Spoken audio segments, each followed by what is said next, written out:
සිළුලාට තෙරුවන් සරණයි. අද අපි කතා කරන්නට යන්නේ සමාජ විද්‍යා පොතේ තිබෙන පෙළපොතේ තිබෙන සමාජ විද්‍යා නිර්වචන කිරීම කියන මේ පාඩම අනුමාතෘකාව යටතේ අපි මේ පැහැදිලි කරන්නේ සමාජ විද්‍යාව නිර්වචනය කරන සමාජ විද්‍යාව නිර්වචනය කර ඒ නිර්වචනය කරපු මේ ප්‍රායෝගික ක්‍රම හා ඒ වගේම විද්‍යාඥයන් පිළිබඳව අපි කතා කරන්න යන්නේ. ඒ වගේම සමාජ විද්‍යාව විෂයක් ලෙස සමාජ විද්‍යාව කියන මේ විෂයක් ලෙස ස්ථාපිත වී දැනට වසර 150ක් පමණ ගත වී ගිහින් තිබෙනවා. ඒ වගේම තමයි මේ සමාජ විද්‍යාව විෂය බිහි වූයේ බටහිර සමාජය පදනම් කරගෙන. මේ බටහිර සමාජයේ තියෙන මෙම විෂය විවිධ දේශයන් ඔස්සේ ඒවා වර්ධනය වෙමින් තිබෙනවා. ඒ වගේම ඒ සඳහා බලපාන ලබන සමාජ විද්‍යාවේ ප්‍රායෝගික පදනම.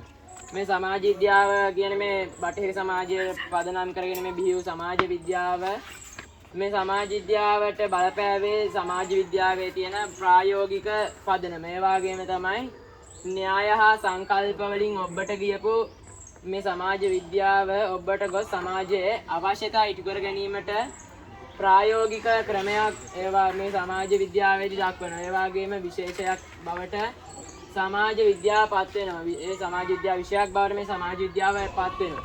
ඒ වගේම තමයි ඒ අනුව සමාජ විද්‍යාව යනු කුමක්ද කියන එකත් මේ සමාජ විද්‍යාව ඒ වගේම සමාජ විද්‍යාඥයන්ගේ නිර්වචන ආශ්‍රිතයෙන් අපි විමසා බලමු. පළවෙනි සමාජ විද්‍යාඥයාගේ නිර්වචනය තමයි එලිසබෙත් ජේ විල්කින්ස් කියන මේ සමාජ විද්‍යාඥයා. කවුද එලිසබෙත් ජේ විල්කින්ස් කියන සමාජ විද්‍යාඥයා? පොඩි අන්දර මේ සමාජ විද්‍යාඥයාගේ නිර්වචනය තමයි මොකද්ද? සමාජ විද්‍යාව යනු මානව සමාජය පිළිබඳව අධ්‍යයනය කිරීමක්. ඒ වගේම මේ සමාජ විද්‍යාඥයාගේ නිර්වචනය මොකද්ද? මානව සමාජය පිළිබඳව සමාජ විද්‍යාව යනු මානව සමාජය පිළිබඳව පිළිබඳව විද්‍යාත්මක අධ්‍යයනය කිරීමක්. මේ සමාජය පිළිබඳව අධ්‍යයනය කිරීමක් යනුවෙන් මේ එලිසබෙත් ජේ විල්කින්ස් කියන සමාජ විද්‍යාඥයා නිර්වචන කරනවා. ඒ වගේම මානව සමාජ විද්‍යාත්මක අධ්‍යයනය කිරීමෙන් පසුව මේ විද්‍යාඥයන් මේ විෂය තුලින් කරන ලද එම නිර්වචනය තුලින් ඉතා සරලව පැහැදිලි වෙනවා මානව සමාජය විද්‍යාත්මක අධ්‍යයනය කිරීම කියන එක. මානව සමාජය කියන එක විද්‍යාත්මක අධ්‍යයනය කිරීම තමයි මේ කිව්ව නිර්වචනයෙන් ඉතා සරලව පැහැදිලිව ගන්න පුළුවන්. ඒ වගේම තමයි නමුත් එම සමාජයේදී මානව සමාජයේ කුමන අංශයක් අධ්‍යයනය කරන්නද යන්න ගැටලුවක් තියෙනවා. ඒ සඳහා මානව සමාජයේ කුමන අංගයක් අධ්‍යයනය කරනවද කියන එක මේ ගැටලුවක් වෙනවා. ඒ වගේම තමයි සමාජ විද්‍යාව මිනිසාගේ සකල සමාජ ජීවිතය අධ්‍යයනය කරනවා කියලාත් පැහැදිලි කරනවා. ඒ වගේම ඊළඟ සමාජ විද්‍යාඥයා අපිට පෙන්වා දෙන්නේ ඔගස්ට් කොම්ට් කියන සමාජ විද්‍යාඥයා. ඒ සමාජ විද්‍යාඥයා අපිට පෙන්වා දෙනවා සමාජ විද්‍යාව යනු සමාජ ශාස්ත්‍රවල රැජින බව පෙන්වලා දෙනවා. මේ සමාජ ශාස්ත්‍රවල රැජින සමාජ විද්‍යාව ලෙස මේ ඔගස්ට් කොම්ට් කියන සමාජ විද්‍යාඥයා අපිට නිර්වචන කරනවා.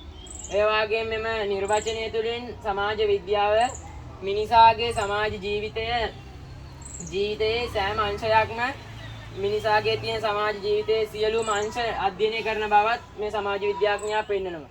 ඒ වගේම තමයි ඊළඟ 19 වෙනි සියවසේ ජීවත් වුණු ජෝන් ස්ටුවර්ට් මිල් කියන මේ සමාජ විද්‍යාඥයා අපිට නිර්වචන කරනවා සමාජ විද්‍යාව යනු මානව වංශ විද්‍යාව කියලා. මේ කවුද මොන සමාජ විද්‍යාඥයාද? 19 වෙනි සියවසේ ජීවත් වූ ජෝන් ස්ටුවර්ට් මිල් කියන සමාජ විද්‍යාඥයා. මේ සමාජ විද්‍යාව මොන විද්‍යාවක් ලෙසද කියන්නේ? මානව වංශ විද්‍යාව කියලා. මානව වංශ විද්‍යාව කියලා මේ සමාජ විද්‍යාඥයා පැහැදිලි කරනවා අපිට නිර්වචන කරනවා. ඒ වගේම එමගින් අදහස් වෙනවා සමාජ විද්‍යාව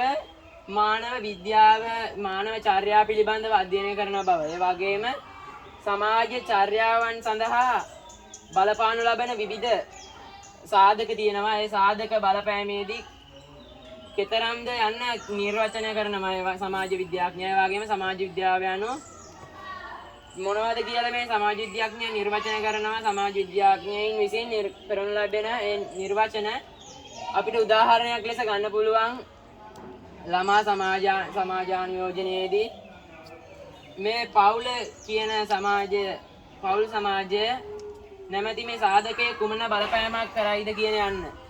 කුමන බලපෑමක් කරනවාද කියලා යන්න මේ සමාජ විද්‍යාඥයාගෙන් මේ උදාහරණයක් අපිට ගන්න පුළුවන් එකේ. ඒ වගේම තමයි ඊළඟ සමාජ විද්‍යාඥයා තමයි අපිට පෙන්වා දෙන්නේ එමිල් ඩුර්කහයිම් කියන සමාජ විද්‍යාඥයා. එමිල් ඩුර්කහයිම් කියන සමාජ විද්‍යාඥයා අපිට පෙන්වා දෙනවා නිර්වචන කරනවා සමාජ විද්‍යාව යනු සමාජ විද්‍යාව සමාජ ආයතන හේවා සමාජ සංස්ථා පිළිබඳව අධ්‍යයනය කරනවා කියලා. මොනවා පිළිබඳව සමාජ විද්‍යාව යනු සමාජ ආයතන හේවා සමාජ සංස්ථා කියන එක මේ සමාජ සංස්ථා කියන එක තමයි පිළිබඳව නිර්වචන කරන්නේ. අධ්‍යයනය කරනවා කියලා තමයි නිර්වචන කරන්නේ.